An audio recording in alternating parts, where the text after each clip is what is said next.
नमस्कार, मी अक्षरा आणि आपण पाहत आहात लोकाशा टीव्ही। मराठा आरक्षणाने घेतला आणखी एक बळी। चांगले मार्क मिळूनही केवळ आरक्षण नसल्यामुळे आपले आयटीचे स्वप्न पूर्ण होत नाही हे पाहून नैराश्यातून एका 21 वर्षीय मराठा तरुणाने सविस्तर सुसाईड नोट लिहित गळफास घेऊन आत्महत्या केल्याची दुर्दैवी घटना शिरापूर दुमाळ येथे घडली।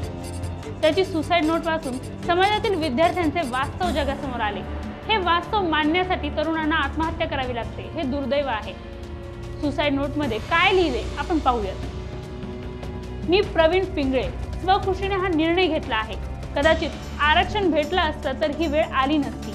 10वी झाली की स्वप्न बघितलं होतं की एक चांगला आयटी इंजिनियर व्हायचं। 12वीला 80% मार्क भेटून पण कॉलेजची फीस 1.5 लाख आणि बाकीच्याला 60% पडून सुद्धा 20 ते 30 हजार।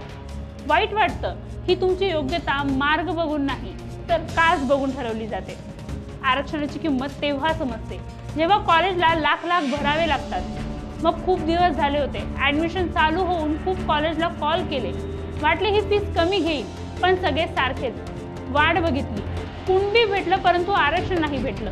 पण BCS नर्सिंगचा फॉर्म भरला, नंबर पण लागला। सोपं नसतं। स्वतःचे स्वप्न डोळ्यासमोर राग झालेले होताना पाहताना। कॉलेज चालू होऊन 10 दिवस झाले परंतु डोक्यात आयटीच होती। तिथे पण बाकीच्या कास्टची फीस 10,000 आणि 20,000, पण मराठा 80 ते 90,000। माझ्या सोबतचे सगळे ते पण माझ्यापेक्षा कमी मार्क्सवाले भारी कॉलेजला गेले, कारण आरक्षण होतं ना। त्यांना 30,000मध्ये टॉपचं कॉलेज। माझं मनच लागत नव्हतं, रात्रभर झोप येत नव्हती। स्वखुशीने हा निर्णय घेतला आहे, कोणालाही जबाबदार ठरवू नये। आपला प्रवीण। अशा प्रकारची सुसाईड नोट लिहून त्यानं आपलं आयुष्य संपवलं। नक्की हे मराठा आरक्षण असे किती बळी घेणार? एखाद्याच्या गुणवत्तेची तुलना ही त्याच्या मार्क्सवरून न करता त्याच्या कास्टिझमवरून केली जाते, त्यांना मिळणाऱ्या आरक्षणवरून केली जाते। हे कितपत योग्य आहे? आम्हाला कमेंट करून नक्की कळवा आणि आमच्या चॅनलला लाईक, शेअर आणि सबस्क्राईब करायला विसरू नका।